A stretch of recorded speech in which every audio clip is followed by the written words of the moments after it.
हे भगवान, कितने जोर जोर से बादल गरज रहे हैं। बस कहीं बारिश ना हो जाए, वरना मेरे बने हुए पकौड़े रह जाएंगे।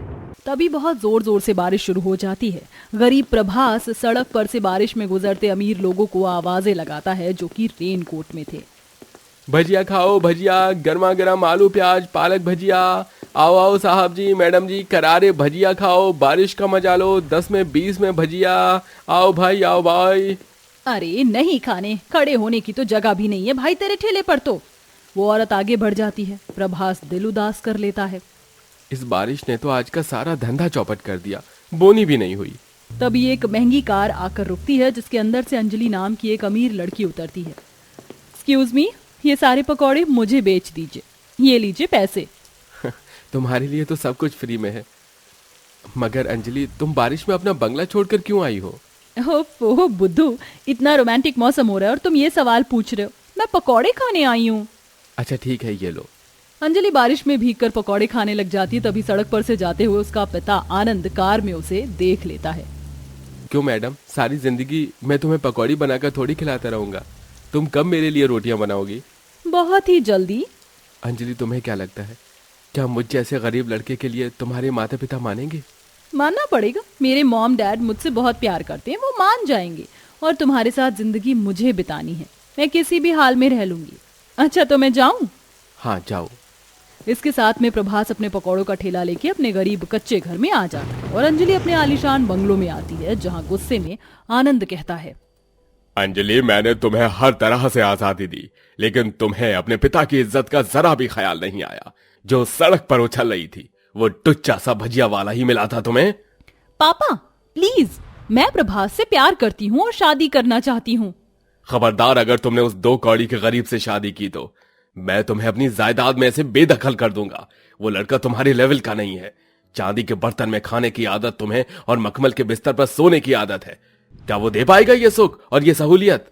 तेरे पिता ठीक कह रहे हैं बेटी, भूल जाओ उस लड़के को। मम्मी, मुझे लगा था आप तो मुझे समझो कि मगर आप दोनों के लिए झूठी इज्जत और दौलत के सिवा कुछ भी नहीं। आपको मेरे दिल के टुकड़े करना तो गवारा है। मैं जा रही हूँ अपने प्रभास के पास। अंजलि अपने पिता का घर छोड़ देती है और प्रभास से मंदिर में शादी कर लेती है। उस टाइम बहुत तेज बारिश हो रही होती है। कहते हैं जिनकी शादी में बारिश पड़ती है, उनकी जोड़ी में जिंदगी भर प्यार बना रहता है। भगवान तुम दोनों को खुश रखे। धन्यवाद पंडित जी। धन्यवाद पंडित जी। अंजलि, तुमने मेरी खातिर अपने ऐशो आराम, अपने पिता का घर भी छोड़ दिया।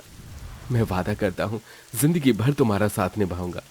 मैं भी वादा करती हूँ हर कर्तव्य को निभाऊंगी। अब घर चले।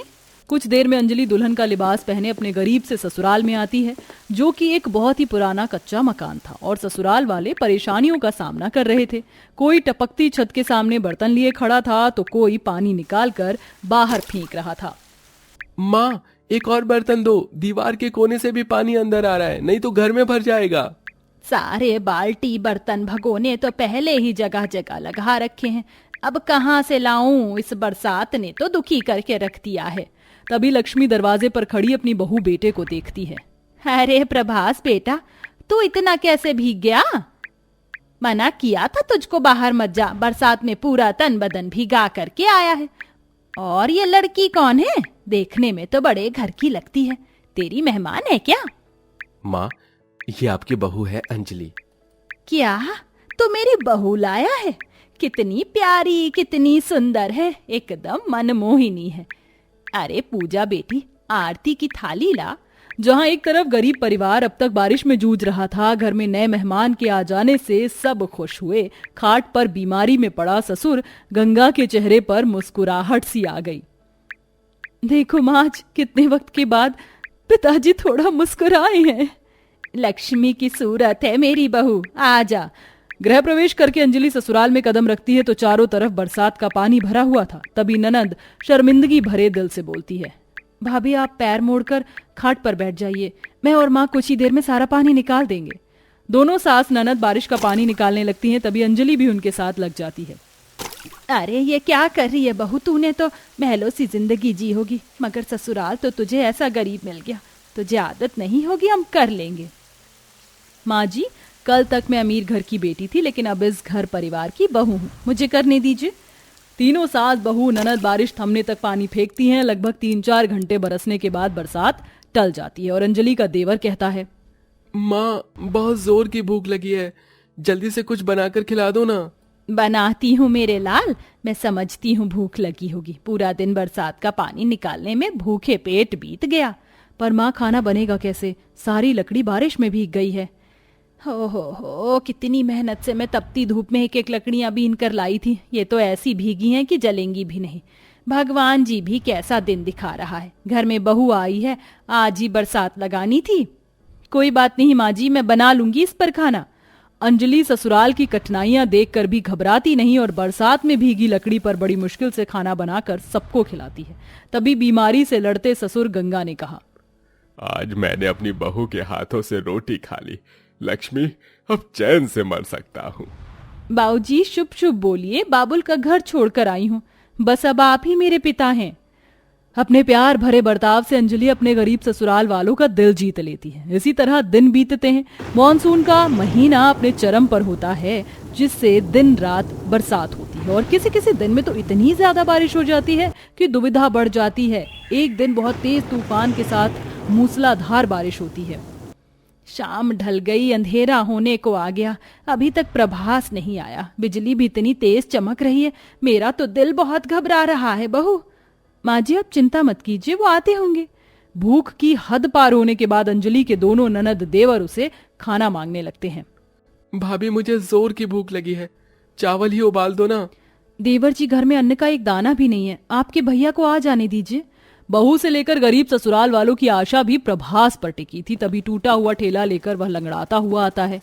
हे भगवान, हाजी क्या हुआ तुमको? ये इतनी चोट कैसे लगी? कुछ नहीं अंजलि, मैं तो ठेला लेकर जा रहा था। रास्ते में बारिश का पानी इतना भरा हुआ है कि ठेले का चक्का फंस गया। सारा सामान का नुकसान हो गया और गाड़ी वाला मार कर चला गया। हे भगवान, एक ही तो कमाने वाला था मेरे घर में, उसे भी चोट दे दी। इंद्र देवता, अब हम गरीबों का दाना पानी कैसे चलेगा? ये थोड़ा थोड़ा दुख देने से बढ़िया मार ही क्यों नहीं डालता तू? अपनी सास को फूट फूट कर रोता देख बहू का दिल निकल आता है। अंदर से टूटी हालातों में भी बहू सबको हिम्मत देती है। माँ जी आप चिंता मत कीजिए, जब तक ये ठीक नहीं हो जाते मैं कुछ न कुछ काम कर लूंगी। उस रोज कंगाली में गरीब बहू और ससुराल वाले नमक पानी पीकर सो जाते हैं। अगले दिन बारिश में भीगते हुए बहू भूखे प्यासे हालातों में काम के लिए भटकती है और ढाबे पर आती है। जी सुनिए, मुझको काम की तलाश है, मुझे कोई काम दे दीजिए। अरे पर तुम तो शक्ल सूरत से देखने में अच्छे खासे घर से लग रही हो, ये बर्तन मान पाओगी? ये बरसात सबके लिए एक समान नहीं होती काका, ये पापी पेट सब कुछ करा देता है। मैं मांजूंगी बर्तन।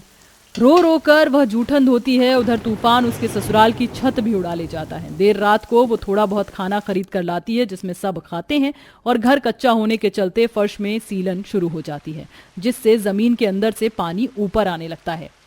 हे भगवान, अब ये क्या नई मुसीबत है? पहले तो बरसात में छत ही टपकती थी, अब तो 2 गज जमीन भी सोने को नहीं रह गई। गरीबी में इस घर को बनवाने की जरूरत है। सब मिलकर पानी साफ करने लगते हैं। तभी अंजलि के माता पिता उससे मिलने आते हैं और उसके ससुराल की बरसात में दयनीय दुर्दशा को देखते हैं। सबके चेहरे ना सोने की वजह से थके थके से थे।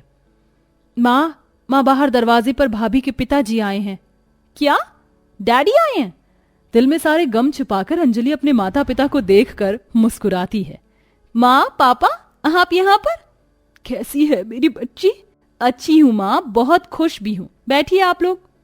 कहाँ बैठे तुम्हारे छोटे से झोपड़ी के ससुराल में? हर तरफ तो बाढ़ लगी है, पानी की पैर रखने की जगह नहीं। कैसी हालत कर दी है मेरी फूल सी बच्ची की। मेरी बच्ची हीरा है, मेरी अंजलि, तुमने इसकी कदर नहीं की। अब मैं अपनी बेटी को लेकर जाऊंगा और उसकी दूसरी शादी करवा दूंगा किसी अच्छे घर में। इसलिए मैं कह रहा था अंजलि कि यह गरीब लड़का तुम्हारे लेवल का नहीं है। खुद तो बिस्तर में पड़ा हुआ है, मस्ती में है, और मेरी बेटी को नौकरानी बनाकर रखा हुआ है।